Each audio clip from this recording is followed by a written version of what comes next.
შუადღეებში დობისა, მადლობა გასაუბრად და დღეს ვსაუბრობთ იმ ქრონიკულ დაავადებაზე, რომელიც მსოფლიოში პროცენტულად ძალიან ბევრ ადამიანს აწუხებს. საქართველოში ამ მიმართულებით, ჯანდაცვის მიმართულებით არსებობს სახელმწიფო პროგრამები, თუმცა ქალბატონო ეკა ვიდრე აი ამ პროგრამებზე ვისაუბრებდეთ, ალბათ საინტერესოა რომ კიდევ ერთხელ მაყურებელს განვუმარტოთ თუ რა დაავადებაა დიაბეტი, მისი რა ტიპები არსებობს და შესაძლებელია თუ არა მისი განკურნება დღევანდელ დღეს. პირველ რიგში მოგესალმებით, მადლობა სტუდიაში მოწვევისთვის. ზოგადად მადლობას ვუხდი ყველა იმ ადამიანს, ვინც საერთოდ დიაბეტით ინტერესდება, იმიტომ რომ ეს არ არის ექიმი და პაციენტის პრობლემა, ეს არის სოციალური პრობლემა. რაც უფრო მეტი მასმედია დაინტერესდება და ის ადამიანები, ვინც უზრუნველყოფენ ამ ადამიანების კეთილდღეობას ჩვენს ქვეყანაში, რა თქმა უნდა, მით უკეთესია, ამიტომ კიდევ ერთხელ მადლობა თქვენ ამ თემით დაინტერესებისთვის. დიახ, დღესდღეობით მთელ მსოფლიოში შაქრიანი დიაბეტი საკმაოდ მზარდია. უბრალოდ მინდა კომენტარი გავაკეთო იმასთან დაკავშირებით, რომ ძირითადი ორი ტიპი ფიგურირებს შაქრიანი დიაბეტის.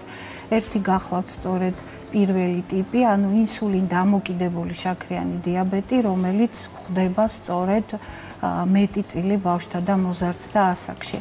და მეორე შაქრიანი დიაბეტი ტიპი 2-ს ვეძახით, ანუ რომელიც არ არის ინსულინ დამოკიდებული, პროცენტულად რო ავიღოთ, 90% შეადგენს შაქრიანი დიაბეტი ტიპი 2, მისი გამომწვევი მიზეზებით და 10% მოდის ტიპი 1 დიაბეტზე. ტიპი 2 გაცილებით ჭარბობს ტიპი 1 დიაბეტში. რაოდენობრივად, მადლობა უფალს, რომ კი ტიპი 1 არა გვაქვს ისეთი რაოდენობით, თუმცა რა აღინიშნება ბოლო პერიოდში მთელი მსოფლიოს მასშტაბით და ჩვენთან საქართველოშიც ელემენტარულად ჩვენი განყოფილების სტატისტიკაც რო ავიღოთ, ძალიან გაიზარდა შაქრიანი დიაბეტი ტიპი 1 5 წლამდე ასაკის ბავშვებში, რაც წინა წლებში ფაქტიურად ნაკლებად ხდებოდა. აქვე ძალიან მოკლედ გითხავთ, რა შეიძლება იყოს ამის მიზეზი?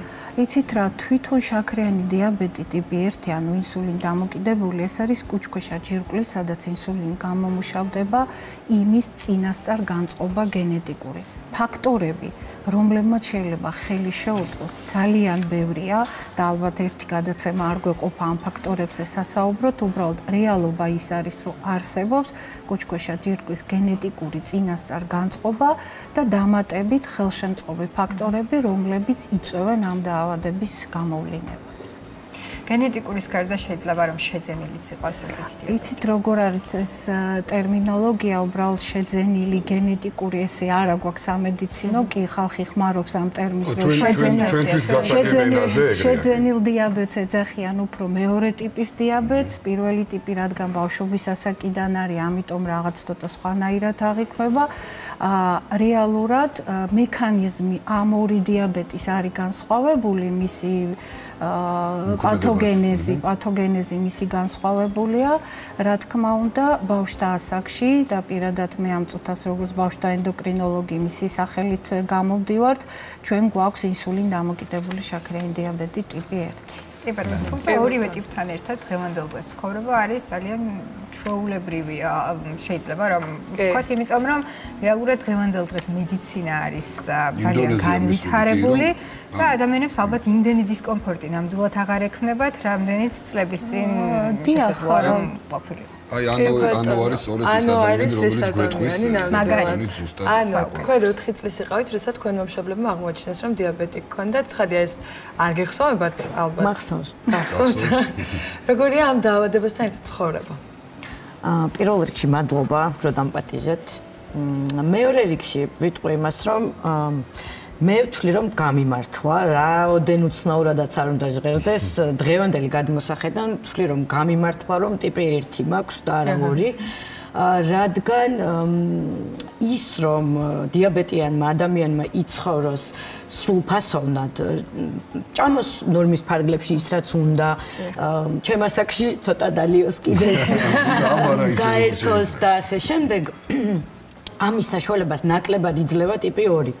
რადგან ტიპი 2-ის შემთხვევაში ორგანიზმი რაღაც რაოდენობა ინსულინს ისედაც გამოიმუშავებს და იქ არ ხდება ნემსით ჩარევა, იღებენ ტაბლეტს, ეს ტაბლეტი ვერ ერევა საკმარისად იმას, რომ დაშალოს არსებული შაქარი ორგანიზმში, შესაბამისად ადამიანები, რომლებსაც აქვთ ტიპი 2, ხშირ შემთხვევაში ძალიან მკაცრი ცხოვრების წესით ცხოვრობენ, თუ თავს უვლიან, რა თქმა უნდა. ტიპი 1-ის შემთხვევაში, რა თქმა უნდა, ბავშვებზე არ ვსაუბრობ, ჩემი დიაბეტიც ძალიან მკაცრად კონტროლდებოდა რაღაც ასაკამდე, სადღაც 14-15 წლამდე. აი, გვაინტერესებს, აი როგორი იყო 14 წლამდე ცხოვრება, ეგეც რომ გითხრათ.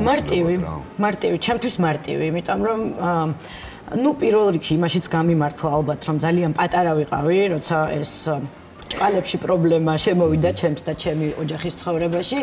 და მე სხვანაირად არ მიცხოვრია. რეალურად ალბათ 30 წლის ასაკში რომ დამდგარიყავი ამ პრობლემის წინაშე, შეიძლება მენტალურად ბევრად მძიმე დაღმექვა.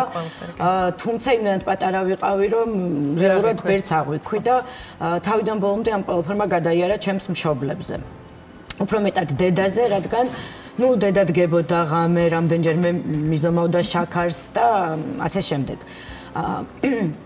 ასევე სკოლაში დამყვებოდა ძიძა, რომელიც იქ მელოდებოდა, რომ რაღაცა გაუთვალისწინებელი შემთხვევაში ახლოს ყოფილიყო, თუმცა მადლობა დედაჩემს, რომ ეს ყველაფერი ჩემამდე ისე იყო მოტანილი, რომ აი მე არასდროს არ აღმიქვამს ეგ, რომ აი დიაბეტი მაქვს და ამიტომ ძიძა მელოდება. პირიქით, ძალიან კომფორტული იყო ჩემთვის ის, რომ სკოლაში მარტო არ ვიყავი და გარეთ მეგულებოდა ჩემი საყვარელი ადამიანი ძიძა და რაღაცა ეს ჩემი ძიძა ბავშვებთანაც ძალიან კარგად იყო და მოკლედ არანაირი დისკომფორტი არც патара ასაკში არ მქონია. რა მეკითხებ რომ შენი დამოკიდებულებაც ძალიან მნიშვნელოვანია და შენი მშობლებისაც ალბათ ამ შემთხვევაში, იმიტომ რომ თავარი ალბათ როგორ შევხედავთ, ხო? აი ამ. კი, ძალიან მნიშვნელოვანია ალბათ ეგ.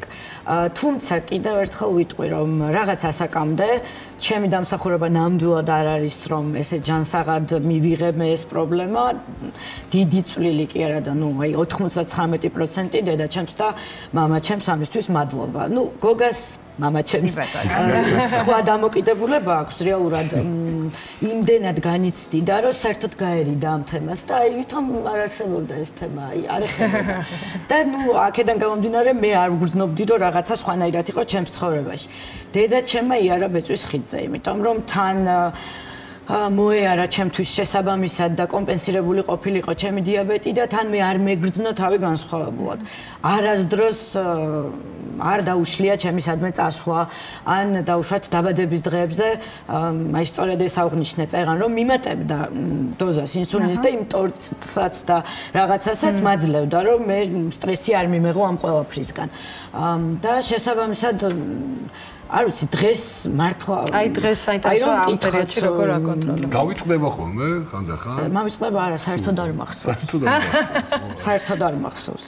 და რეალურად აი რომ ვიღაცამ რომ მკითხოს დღევანდელი შენი ცხოვრების პრობლემები ჩამომითვალეო, მართლა გულწრფელად შეიძლება საერთოდ არ გამახსენდეს. ჩამოთვლი რაღაცა ოჯახურს, სამსახურის ასე შემდეგ, მაგრამ აი დიაბეტი სადღაც თუ აი რაღაცა ყველაფერი ამოვწურე, შეიძლება ბოლოში სადღაც მაინტერესებდა, კითხვა მინდოდა დამესვა, მაგრამ სავარაუდოდ გამცემ ამაზე პასუხს უარყოფით წესიდარიგით, მაგრამ დისკრიმინაციის მსხვერპლი ხო ვარყოფით ხარ? აი ისეთ საუბარი ქონდა რომ დარწმუნებული ვარ მაგას მეთხოვდი.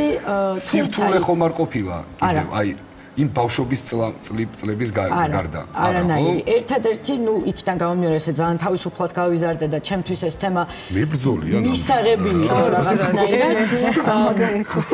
არასდროს არ მქონია დისკომფორტი ამ ინსულინის გაკეთების ხალხში, ქუჩაში, ტრანსპორტში და აი ეს მზერები ცოტა იყო და დღემდე არის, რომ რაღაცა ცოტა ვერ იგებენ რატო და მაგრამ მე არც ბავშვობაში მქონია ამაზე დიდად რეაქცია და არც ახლა მაქვს ნამდვილად პირიქით მისაღებიც არის ადამიანი აწყდება რაღაცას უცებ ისეთს რაც შეიძლება მის ყოველდღიურობაში ყოველწუთას არ ხდებოდეს და მე მგონია რომ ყველამ ვინც ამ ცხოვრების წესით არის დაკავებული პრობლემას ვერ დავარქმევდი მართლა უნდა ისაუბროს ამაზე ღიად იმიტომ რომ ძალიან მნიშვნელოვანია ერთმანეთისთვის ამ ყველაფრის გაზიარება და თუნდაც ის რომ მე დღეს აქ მოვედი და ვიღაცა შეიძლება ცოტა ჩემზე პატარა შეიძლება ჩემი ასაკის მომისმენს და შემომხედავს იქნებ მოტივაცია კონდეს რომ არც ეგეთი პრობლემაა რეალურად რომ მე დარწმუნებული ვარ რომ ასე იქნება იმიტომ რომ მართლაც ფიქრობ რომ მაგალითი ხარ იმ ადამიანების ვინც ახლა არიან აი ამ პროცესში ზუსტად ალბათ თქვენ მინდა გკითხოთ, თქვენ როგორ შეაფასებთ ანოს განწყობას, ანოს მიდგომას? ანოს ის რომ მას რეალურად მართლა არ აქვს პრობლემა, მაინც განპირობებულია მისი პიროვნული თვისებებიდან გამომდინარე და მისი განწყობით და ოჯახით, რომელმაც მართლა შეუქმნა ეს მდგომარეობა, მართლა კარგად დაიწყო საუბარიო, ალბათ მე გამიმართლაო.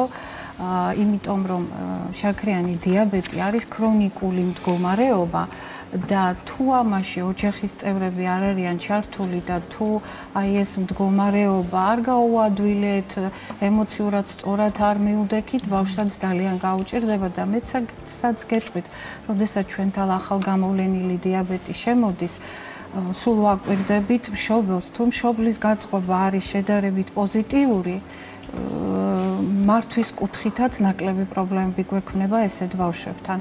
იქ სადაც დედა ეხლა მაგალითად ამ წუთას წევს განყოფილებაში პაციენტი, რომელიც ამ ეტაპზე უარს აცხადებს ინსულინის დაწყებაზე, გუშინ შემოსული ახალგამოვლენილი დიაბეტია. Ну, რა თქმა უნდა, მასთან კიდევ ვიმუშავებთ, აუხსნით ყველაფერს, მაგრამ რისი თქმა მინდა, ემოციური განწყობა, დამყოლობა, იმის გააზრება, რომ ეს აუცილებელია, კი, რთული მისაღებია, შეიძლება ხა მართლა პატარა იყო იმ პერიოდში და ეს ისე ვერ გაიაზრა, მაგრამ მისი ოჯახისთვის ეს არ იქნებოდა მარტივი მისაღები, მაგრამ მიუხედავად ამისა, რომ მას შეუქმნეს ესეთი გარემო, ნამდვილად მისასალმებელია. დიახ, ალბათ გარემო არის ყველაზე მნიშვნელოვანი ასეთ შემთხვევაში და ასევე სახელმწიფო პროგრამებზეც უნდა გკითხოთ, რამდენად უმსუბუქებს პაციენტებს აი ეს პროგრამა, აი ამ მკურნალობის პროცესს, თერაპიებს და ასე შემდეგ. კი ბატონო, ну, საქართველოში ჩვენ გვაქვს დიაბეტის მართვის სახელმწიფო პროგრამა, რომელიც შედგება რამოდენიმე კომპონენტისგან. არის ამბულატორიული ნაწილი, არის სტაციონარული ნაწილი და გაყოფილი არის ასევე 18 წლამდე ასაკის ბავშვებისთვის მომსახურება და 18 წლის ზევითაც შესაძლებლობა აქვს დიაბეტიან პირებს მიიღონ ესა თუ ის სამედიცინო მომსახურება. მე დღეს შევეხები, რადგან მაინც ამ წუთას მე როგორც ბავშვთა ენდოკრინოლოგი ისე ვარ წარმოდგენილი და ჩვენი განყოფილება 18 წლამდე ასაკის პაციენტებს ემსახურება. ამბულატორიულ პროგრამაში, რა თქმა უნდა, არის გარკვეული ტიპის გამოკვლევები, რომლებიც აუცილებელია, რომელთა გაკონტროლებაც გვაძლევს საშუალებას ადრეულ ეტაპზე ვნახოთ გართულებები, გამოვრიცხოთ თანხლები და ავადებები და ეს ჩატარდეს კლინიკური კვლევები. რა თქმა უნდა, ეს მინიმუმი, რაც არის ამ სახელმწიფო პროგრამაში, აუცილებელია. მაგრამ იცით რა არის, ყველაფერი იცვლება, რაღაცა მიდის წინ. შესაბამისად, ჩვენ ასე ყოველწლიურად ვცდილობთ, რომ ჯანდაცვის სამინისტროს ჩვენი კუთხით მივაწოდოთ ის ინფორმაცია, თუ რისი შეცვლა გვინდა ამ სახელმწიფო პროგრამაშიც და აი წელსაც არის დაგეგმილი რაღაც გარკვეული ცვლილებები, იმიტომ რომ ჩვენი კლინიკა, პირადად ჯვანიას კლინიკა ამ ამბულატორიულ პროგრამაში შესულია 2023 წლიდან და ამ პერიოდში, რა თქმა უნდა, ჩვენ უკვე ჩვენთვის ვიცით რა არის უფრო მოთხოვნადი, რა არის უფრო სწორი, რომ პროგრამაში მოხდეს ცვლილებები. რაც შეეხება პროგრამის იმ ნაწილს, რომელიც მოიცავს და ყველაზე მნიშვნელოვანი დიაბეტში ეს არის, რა თქმა უნდა, ჯანსაღი ცხოვრების წესი, ფიზიკური აქტივობა და ინსულინოთერაპია. ინსულინებით მომარაგება აუცილებელი კომპონენტია, იმიტომ რომ აბსოლუტურად ყველა ნორმალურ სახელმწიფოში ესე ხდება. ჩვენთანაც ინსულინები გვაქვს ორი უმსხვილესი კომპანიის, ფარმაცევტული კომპანიის ინსულინებია წარმოდგენილი ჩვენს ქვეყანაში და გვაქვს საშუალება ინდივიდუალურად კონკრეტული პაციენტის შემთხვევიდან მისი მდგომარეობის გათვალისწინებით დავნიშნოთ ესა თუ ის ინსულინი. სწორედ აი ეს როგორც ახსენეთ თქვენ გადაცემის დაწყებაში, რომ იყო გარკვეული დეფიციტი ერთ-ერთი ინსულინის ნოვორაპიდის, რამაც მართალი გითხრათ ძალიან დაგვძაბა და გუშინ როდესაც გავიგეთ, რომ უკვე მარაგი ჩამოსულია და არის საქართველოში, ექიმებმაც, მშობლებმაც ამოვისუნთქეთ ამასთან დაკავშირებით, იმიტომ კი არა რომ თქვათ რაიმე განსაკუთრებული პრობლემა შეიქმნა და ვინმე სამითი სიცოცხლის რაღაც დაუზიანდა, არა, მაგრამ ეს ინსულინი, რომლის დეფიციტიც ამჟამად შეიქმნა, როგორც თქვენ აღნიშნეთ, ასევე აუცილებელია ჩვენთვის, იქიდან გამომდინარე, რომ მას აქვს თავისი ჩვენებები, თავისი დანიშნულება, თავისი ნიშა დანიშნულების და რა თქმა უნდა მისი არსებობა და ის რომ დღეს გვაქვს ძალიან მნიშვნელოვანია, თუმცა არ დაგიმალავთ, რომ ძალიან ვინი. ძალიან დიდი მადლობა. ორივესთან მაქვს ერთი შეკითხვა, მაინც რომ უთხრათ მაყურებელს, რომ დიაბეტი არ არის განაჩენი და რომ ის არის მართვადი და ძალიან მარტივია მასთან ერთად ცხოვრება. დიაბეტი ნამდვილად არ არის განაჩენი, მე არც ვეძახი ამას ზოგადად სიტყვა დაავადებას არ ხმარობ ხოლმე, როდესაც დიაბეტზე ვსაუბრობ, მდგომარეობა, რომელიც რაღაც გარკვეული მიზეზებით არის განპირობებული, რომლის მართვა ნამდვილად შეიძლება და ამას გვიადვილებს ამ ეტაპზე ტექნიკური მოწყობილობები და დღესდღეობით ჩვენ სახელმწიფო პროგრამაში გვაქვს გლიკემიის უწყვეტი მონიტორირების სისტემა. აქამდე იყო მხოლოდ ერთი კომპანიის და ესეც სიახლეა ფაქტიურად რამოდენიმე დღის ამბავია, რომ ამჟამად გვაქვს ალტერნატივა მეორე კომპანიის გლიკემიის და დაუგდო ექიმს ყური, რა უნდა, როგორ უნდა და იმის დამიხედვით ანუ შენც რომ შეეჯამო ძალიან მოკლედ და უთხრა იმ ადამიანებს შენი სათქმელი, ვინც ახლა არიან სწორედ აი ამ პროცესში. მე ვიტყოდი, რომ რა თქმა უნდა, აუცილებლად ექიმს უნდა მოვუსმინოთ, თუმცა არანაკლებ მნიშვნელოვანია, რომ მოვუსმინოთ საკუთარ ორგანიზმს და მე მგონია, რომ ჩემი ყველაზე დიდი ასე ვთქვათ, შედეგი რაც არის ამ პრობლემასთან ერთად ცხოვრების, ის არის, რომ მე ზუსტად ვიცი, რაზე როგორ რეაგირებს ჩემი ორგანიზმი, ეს რაღაცა წლების დაკვირვება მოიტანა, შესაბამისად ვიცი ინსულინის დოზაც, ვიცი როდის რა კორექცია უნდა გავაკეთო და ხშირ შემთხვევაში შესაძლებელია არც მივიდე ექიმამდე და იმიტომ რომ ზუსტად ვიცი უკვე რაზე როგორ უნდა მოვიქცე და ეს რო გითხრათ რომ ჩემმა ყოველდღიურმა ექიმებთან ვიზიტმა ქნათქო ნაკლებად, რა თქმა უნდა ესეც საჭიროა, თუმცა საკუთარი ორგანიზმის სწავლა ძალიან მნიშვნელოვანია და ერთს დავამატებდი, რაც მგონია რომ აუცილებლად უნდა ითქვას, ამ თემას ნაკლებად ეხება, თუმცა ერთი არის ეს ფიზიკური ჯანმრთელობა დიაბეტის შემთხვევაში და მეორე არის მენტალური, რომელიც არანაკლებ მნიშვნელოვანია. მე მაქვს დიაგნოზირებული კვებითი აშლილობა, რომელიც უკვე კვლევებიც არსებობს, რომ ძალიან ხშირად დიაბეტიან ადამიანებში უფრო მეტად ვლინდება, რადგან ისინი არიან აი რაღაცა კვების ნორმებში ჩასმულები და ალბათ თუ რამეს ვურჩევდი პატარების მშობლებს, ამას ვურჩევდი, რომ აი ამ კუთხითაც მიაქციონ ბავშვებს ყურადღება, რომ შემდეგ დიდობაში რაღაც ასეთი მენტალური პრობლემები ნაკლებად ქონდეთ. ანუ ძალიან დიდი მადლობა შენი გულახდილობისთვის, გულწრფელობისთვის და მე დარწმუნებული ვარ, რომ თუ ვინმე არის ახლა ამ პროცესში და ჩვენ გვიყურებს, მათთვის ეს იქნებოდა ძალიან დიდი მაგალითი და ძალიან დიდი мотиваცია. მოგმეს მადლობა. საუბრობდით დიაბეტის შესახებ.